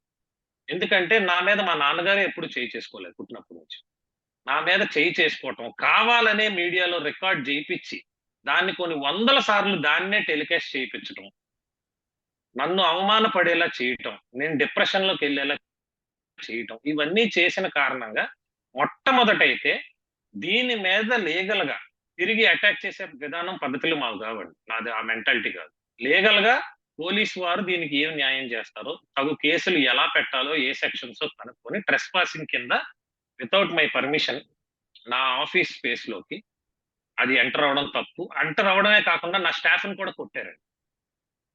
నన్ను బయటకు పిలవమని ఫోర్స్ చేసి నా స్టాఫ్ ని కొట్టారు. అది మీడియా కూడా చూశారండి. వాళ్ళ మదరే నా స్టాఫ్ ని కొట్టారు. ఓకే. అక్కడ ఉన్న మీడియా ఛానల్స్ అందరూ చూశారు. నా ఆఫీస్ లో ఉన్న సీసీ కెమెరాస్ లో కూడా రికార్డ్ అయ్యింది. నా ఆఫీస్ లో ప్రతి రూమ్ లో సీసీ కెమెరా ఉందండి, ఇంక్లూడింగ్ ఆ లోపల ఏదో జరిగిపోతుందన్న రూమ్ లో కూడా సీసీ కెమెరా ఉంది. నేను ఆ మొత్తం ఫుటేజ్ తీసుకెళ్లి పోలీస్ వారికి చూపిస్తాను. ఆ లోపల ఏ తప్పు జరగలేదని చూపిస్తాను, బయట తప్పు జరిగిందని కూడా చూపిస్తాను క్లియర్ గా. నేను ఆ రోజు ఏ టైంకి ఆఫీస్ లోకి వెళ్ళాను, ఏ టైం ఇప్పుడు బయటకు వచ్చాను. ఆఫీస్ స్థలాలు మీ దగ్గర ఉన్నాయా, ఆమె దగ్గర ఉన్నాయా?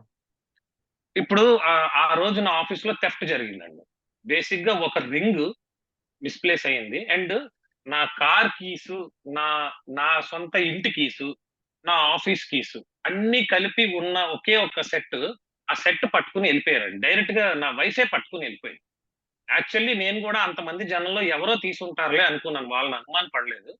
వాళ్ళు యూట్యూబ్ లో చూపిస్తున్న వీడియోస్ లోనే క్లియర్ గా ఆవిడే పట్టుకెళ్ళిపోతున్నట్టు కనిపించింది సార్. అవి కూడా రికార్డ్ చేసి పెట్టుకున్నాం సార్. రేపు పోలీస్ కంప్లైంట్ కి వెళ్ళినప్పుడు ఆ కంప్లైంట్ ఎలా రాయాలో ఏంటో ఆ కంప్లైంట్ రాసి దాంతో పాటు ఈ ప్రూఫ్స్ కూడా సబ్మిట్ చేసి మాకు న్యాయం చేయమని అడుగుతుంది. అంటే లీగల్ గా ప్రొసీడ్ అవుతానంటారు మీరు? 100% ప్రొసీడ్ అవ్వాలి కదా సార్. ఎందుకంటే దిస్ ఇస్ నేను కంప్లీట్ డీఫేమ్ అయ్యాను కదా సార్. చేయలేని తప్పుకి నేను డీఫేమ్ అయ్యాను.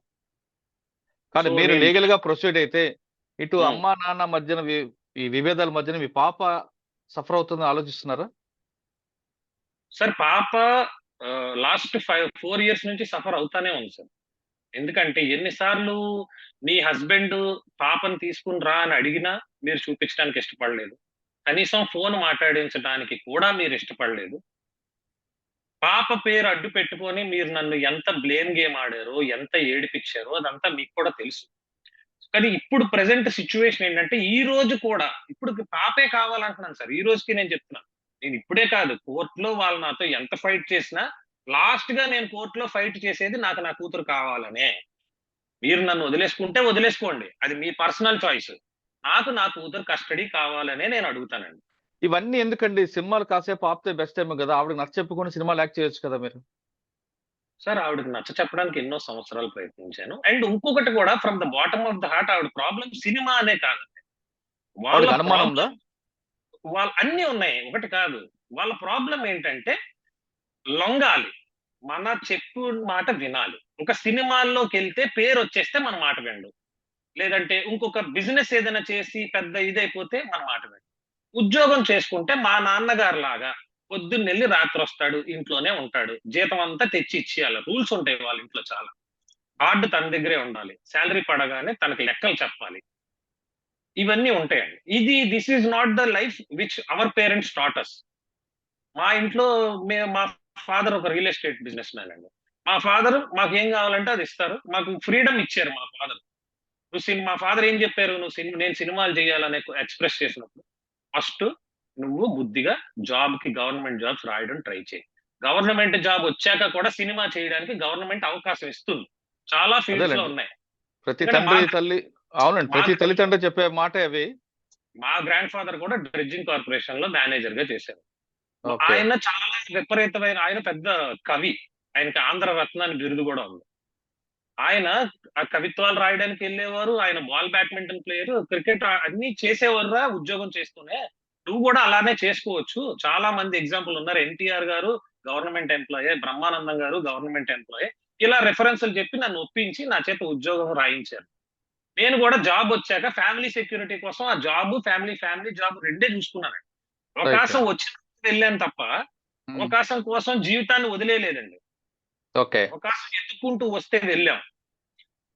ఇప్పుడు ఒక సినిమాలో మన పక్కన ఒక మనిషి ఉన్నారంటే ఆ అమ్మాయికి మనకి అక్రమ సంబంధం. ఒక అమ్మాయి మన ఫోటోకి ఎక్కడో సోషల్ మీడియాలో ఒక లైక్ కొట్టిందంటే ఆ అమ్మాయి నీతో అక్రమ సంబంధం. ఇంకా అక్రమ సంబంధం అనేది నేను చాలా మంచి పదం వాడుతున్నానండి. వాళ్ళ నోటితో వచ్చే మాటలు అంటే దాంతో పడుకున్నావు, దీంతో పడుకున్నావు, నీకు వర్జిన్లు కావాలి, నీకు అమ్మాయిల్ని ట్రాప్ చేస్తావు. కొన్ని వందల మంది అమ్మాయిలకి మెసేజ్లు పెట్టిందండి ఈవిడ. నా సోషల్ మీడియాలో నన్ను ఫాలో అవుతున్న ప్రతి అమ్మాయికి మెసేజ్లు పెట్టి, నువ్వు ఎందుకు నా మొగుడు ఫోటోకి లైక్ కొడుతున్నావు, నువ్వు నా మొగుడు, నీకు నా మొగుడికి ఏంటి సంబంధం, నువ్వు వాడితో పడుకున్నావా, ఇంత పచ్చిగా కొన్ని వందల మందికి మెసేజ్లు పెట్టి నన్ను డిగ్రేడ్ చేయడం గత 4 ఏళ్లుగా జరుగుతా ఉంది ఇది.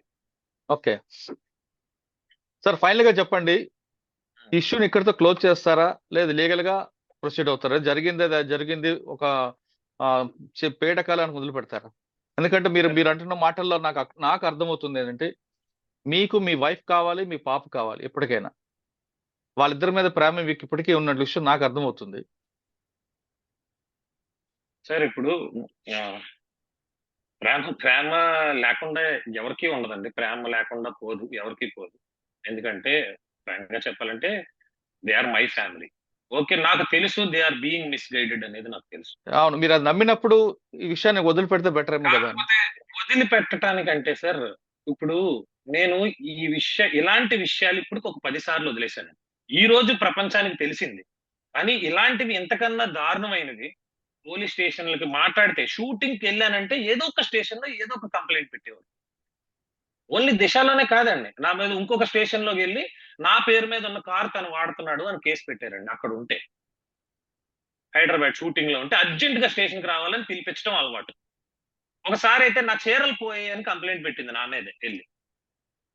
ఏదో ఒక రకంగా స్టేషన్ కి పిలిపించడం, షూటింగ్ లో ఉండకూడదు, కంఫర్టబుల్ గా ఉండకూడదు, పిలిపించాలి. మన ప్రొడ్యూసర్లు ఎలా పంపిస్తారండి? మనం నమ్ముకొని మన డేట్లు తీసుకుంటారో పంపరు. పోలీసులు నాకు ఫోన్ చేసి వస్తావా రావా అని కాల్స్ వస్తుంటాయి. నువ్వు రావాలి కంపల్సరీ అంటారు. ఈ రెండిట్ల మధ్యలో ఎన్నోసార్లు నలిగిపోయాను సార్. నలిగిపోయినా ఎప్పుడు నేను లీగల్ గా యాక్షన్ తీసుకోవాలా? ఏ లీగల్ గా యాక్షన్ తీసుకోలేదండి. వాళ్ళ ఫాదర్ మీద ఏదో పెద్ద ఇది వచ్చేసి టీవీల్లో వాళ్ళ ఫాదర్ డబ్బులకి ఉద్యోగాలు అమ్ముకుంటాడు, అక్రమంగా నేవీ ఉద్యోగాలు అని చెప్పి అన్ని ఛానల్స్ లో వచ్చేసింది. వాళ్ళ ఇంటికి పెద్ద గొడవకు వచ్చేసారు. మేము విడిపోయి ఉన్నప్పుడే వాళ్ళ ఇంటికి కొట్టడానికి 10 మంది 15 మంది వచ్చేసి మాకు అన్యాయం చేశారు, మా డబ్బులంతా దొబ్బేసి మాకు ఉద్యోగాలు ఇవ్వలేదు అని చెప్పి గొడవకు వస్తే నేనే వెళ్ళి ప్రొటెక్ట్ చేశానండి వాళ్ళ ఫ్యామిలీని. లేడీస్ ఉన్నప్పుడు వచ్చి అటాక్ చేస్తే విడిపోయి ఉన్నా నేనే ప్రొటెక్ట్ చేశాను. ఇంకొక ఇన్సిడెంట్, ఎల్జీ పాలిమర్స్ లో గ్యాస్ లీక్ ఇన్సిడెంట్ అయిందండి మేము విడిపోయి ఉన్న టైమ్స్ లో. అవును, గోపాలపట్నం. ఆ రోజు కూడా విడిపోయి ఉన్నప్పటికీ ఒక్క మాట లేకపోయేటప్పటికి పరిగెట్టి కార్ వేసుకుని వాళ్ళ ఇంటికి వెళ్ళి వాళ్ళందరినీ నా కారులోకి ఎక్కించుకుని భీమిలి తీసుకెళ్లి హోటల్లో రూమ్ వేసి అక్కడ ఉంచాను సార్ 2 days. భీమిలి తీసుకెళ్లి విత్ మై ఓన్ మనీ. వాళ్ళు నాతో ఎవరు మాట్లాడకపోయినా పర్లేదు, ఈ సిచ్యువేషన్ లో ముందు వచ్చి కార్ ఎక్కండి, అర్జెంట్ గా ఇక్కడ నుంచి వెళ్ళాలి, డేంజర్ అంట, అది పీలిస్తే అని చెప్పేసి తీసుకెళ్లిపోయి భీమిలిలో 2 days ఉంచి అదంతా క్లియర్ అయ్యాక తీసుకెళ్లి వాళ్ళ ఇంట్లో దింపానండి. మరి నేను 4 ఏళ్ల నుంచి వాళ్ళ బాగోగులు పట్టించుకోలేనోండి అయితే ఈ ఇన్సిడెంట్స్ అన్ని దేనికి నిదర్శనమో అది జనాలో మీడియాలో ఆలోచించారు. ఇలా చెప్పుకుంటూ పోతే ఇంకా చాలా ఉన్నాయండి. ఇప్పుడు నేను ఒకటే క్వశ్చన్ అడుగుతున్నాను. ఇప్పుడు ఆ అమ్మాయి నేను 20 మందితో తిరిగాను అంటే, ఇలానే నేను కూడా ఆ అమ్మాయి 10 మందితో తిరిగింది అని అనడం నాకు సులువైన మాటే. తప్పు కాదు సార్, నా పరువే పోతా సార్. నా వైఫ్ తిట్టుకుంటే నా పరువే పోతుంది. ఆ అమ్మాయికి అది లేదా? నీకు బాటమ్ ఆఫ్ ద హార్ట్ లో నీకు తెలుసు నీ హస్బెండ్ ఎలాంటోడు. 5 years రిలేషన్ లో నీకు తెలియదా నీ హస్బెండ్ తిరిగే క్యారెక్టరా తిరగలేని క్యారెక్టర్? ఎవరో చెప్తే నువ్వు ఎలా నమ్ముతున్నావు? నీ కళ్ళతో చూసావా? సరే, నిన్న వచ్చావు, నీ కళ్ళతో చూసావు, నీవు హస్బెండ్ కావాలి వదలలేనంటున్నావు కదా, ఒక 2 minutes నీ హస్బెండ్ తో అసలు ఏం జరుగుతుందో కనుక్కోలేకపోయావా? ఆ అమ్మాయి ఎవరు, ఇక్కడ ఎందుకుందని కనుక్కోలేకపోయావా? డైరెక్ట్ గా నువ్వు మనిషిని కొట్టటానే, అంటే కెమెరాస్ ఉన్నాయి, ప్రిపేర్ అయ్యి వచ్చావు, మనిషిని కొట్టాలి ఆ వీడియోలు వేసుకోవాలి అని ప్రిపేర్ అయ్యి వచ్చావు. ఒక మాటైనా నాతో మాట్లాడావా? అమ్మాయి ఎవరనైనా అడిగావా? పోనీ ప్రేమగా వద్దు, అరుచుకుంటూనే మాట్లాడచ్చు కదా ఒక మాటైనా. డైరెక్ట్ గా మనుషుల్ని అటాక్ చేయడానికి ఎందుకు వచ్చారు? కానీ ఇప్పుడు మీరు ఇంకొక పాయింట్ గుర్తుపెట్టారా? మీ ఇద్దరి మధ్యన ఆ అమ్మాయి కూడా సఫర్ అయింది కదా. ఎవరండి? ఇప్పుడు అంతే కదండి. ఇప్పుడు నన్ను టార్గెట్ చేస్తే నా చుట్టూ ఉన్నప్పుడు ఆ అమ్మాయి ఏంటి సార్, ఈ రోజు నా ఫాదర్ ఇంటర్వ్యూస్ తీసుకున్నారు సార్ వీళ్ళు ఎవరో మీడియా వాళ్ళు. నేను అదే మీడియాని మీ సందర్భంగా క్వశ్చన్ చేస్తున్నా. అంటే నేను ఎవరికి ఇంటర్వ్యూ ఇవ్వను సార్, నాకు ఇంట్రెస్ట్ ఉండదు. ఇదే నేను నా ఫస్ట్ అండ్ లాస్ట్ ఇంటర్వ్యూ. మా ఫాదర్ ఇంటికి వెళ్ళి ఇంటర్వ్యూ తీసుకున్న వాళ్ళు ఎందుకు ఆ అమ్మాయి ఫాదర్ని ఒక్కసారి కూడా చూపించట్లేదు? అడగచ్చు కదా, అమ్మ ఇందులో ఎంత నిజం ఉంది, మీ అల్లుడు మంచోడ, అతని దగ్గర కూడా ఇంటర్వ్యూ తీసుకోవచ్చు కదా. మా ఫాదర్ పేర్లు పెద్దగా టీవీలో వేస్తున్నారు, వాళ్ళ ఫాదర్ని ఎందుకు చూపించట్లేదు? వాళ్ళ ఫాదరే ఉద్యోగాలు వేయించాడు, వాళ్ళ ఫాదర్ కార్లు కొన్నాడు, ఇల్లులు కొన్నాడు, కట్నాలు ఇచ్చాడని ఎలిగేషన్స్ పెట్టినప్పుడు అవన్నీ మీ ఫాదర్ చేశాడా లేదా అని టీవీలో చూపించచ్చు కదా.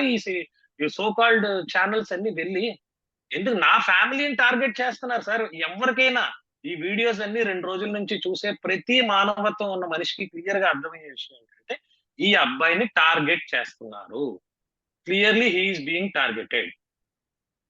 నేను ఎందుకు నిన్నటి నుంచి నేను మాట్లాడట్లేదు బయటకంటే నేను దీన్ని పెంచుకోవడానికి ఇష్టపడలేదు.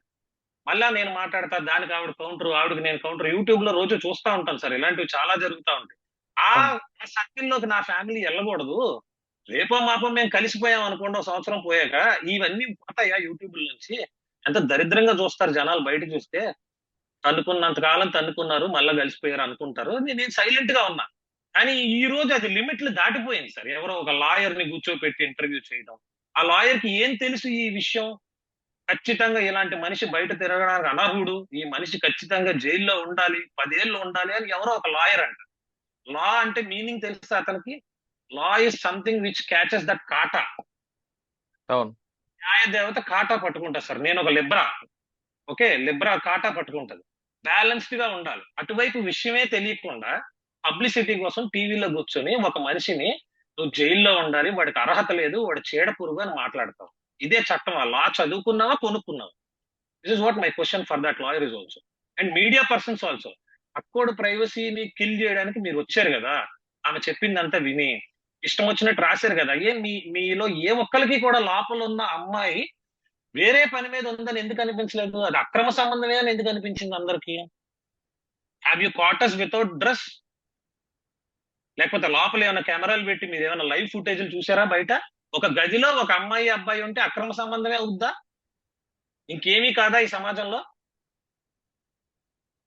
ఇంకేమీ కాదా అని అడుగుతున్నాను నేను. కరెక్ట్ క్వశ్చన్ ఇది. ఇంకేమీ కాదా? ఒక అమ్మాయి ఒక అబ్బాయితో మాట్లాడుకోకూడదా? అలాంటి చట్టం ఎక్కడైనా ఉందా? ఒక అమ్మాయి అబ్బాయి ఉంటే అక్రమ సంబంధం మీరు ఎలా డిసైడ్ చేస్తారు? ఒక్క చిన్నది, ఆ రూమ్ అంతా తిరిగారు, వీడియో షూట్ చేశారు, ఎనీ ఇన్అప్రోప్రియేట్ థింగ్ దొరికిందా? మంచిగా చెప్తున్నాను. ఎనీ ఒక మెడికల్ యూజ్ సంబంధించిన ఐటమ్స్ కానీ ఏదైనా, లేదా ఇన్నర్లు కానీ ఏదైనా అక్కడ అలా జరిగినట్టు అనిపించే విషయం ఏదైనా ఒక్కటైనా దొరికిందా? ఎలా రాస్తారు? ఒక అమ్మాయిని డిఫేమ్ చేయడానికి ఎలా రాస్తారు? సార్, సినిమాల్లోకి వెళ్ళడం ఎంతో కష్టం సార్. సంవత్సరాలు అయితే ఇంత పేరు వస్తుందండి కష్టపడితే. ఒక్క రోజుకి ఇంత పేరు డ్యామేజ్ చేసేసారండి. ఒకే రోజు ఇంత పేరు డ్యామేజ్ చేసి ఇది తెచ్చుకోవాలంటే నా లైఫ్ టైం చాలదు నాకు. మీరు డ్యామేజ్ కంట్రోల్ చేసుకోవడానికి నా లైఫ్ అంతా త్యాగం చేసినా నాకు చాలదు. ఇది ఎంత పెద్ద దెబ్బ. అండ్ షీ నోస్ అండి, నేను ఒక డిప్రెషన్ సైకియాట్రిక్ ట్రీట్మెంట్ తీసుకున్న పేషెంట్ నేను, తనకు తెలుసు. తెలిసే నన్ను ఇంతలా అటాక్ చేస్తే నేను చావాలని కోరుకుంటుందా, నేను నన్ను కలవాలని కోరుకుంటుందా? ఆమె ఇన్స్టాగ్రామ్ ఒకసారి చూడమనండి సార్, ఏ వ్యూవర్స్ అయినా. ఒక్క వీడియోలో తాలిబొట్టు కనిపిస్తుందేమో. గత 4 ఏళ్లగా కనిపిస్తుందేమో. మొత్తం మీ ఎపిసోడ్ అని చూస్తుంటే ఇద్దరు సఫరర్స్ కనిపిస్తున్నారండి. ఒకరు మీ పాప, ఒకటి మీ పాప, 2 ఆ అమ్మాయి. ఆమె సినిమాల మీద ఆ ప్రేమతో వచ్చి మీతో రాస్తున్నందుకు ఆమెను ఎక్స్పోజ్ చేశారు. ఇప్పుడు ఆమె ఫ్యామిలీని సఫర్ అవుతుంది. అవునండి, చాలా సఫర్ అవుతారు. ఆమె రేపు పొద్దున రోడ్డు మీద వచ్చే ముఖం చూపించగలదా? అంతే కదా సార్. ఆ అమ్మాయి చూపించలేరు. ఇంకొకసారి నన్ను నమ్మి నాతో పనిచేయడానికి కూడా ఎవరు రారు.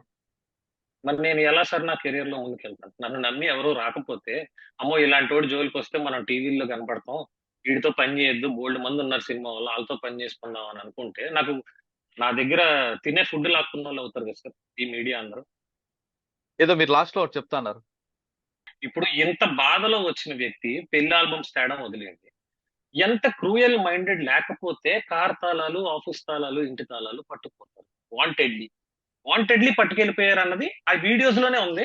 లేదంటే నేను పంపిస్తాను సార్. నేను స్క్రీన్ రికార్డ్ చేసుకున్నా. వాళ్ళు వేసిన సుమన్ టీవీ ఏవో ఛానల్స్ లో వేసిన వీడియోస్ క్లియర్ గా కీస్ పట్టుకొని వెళ్ళిపోతున్నాం సార్.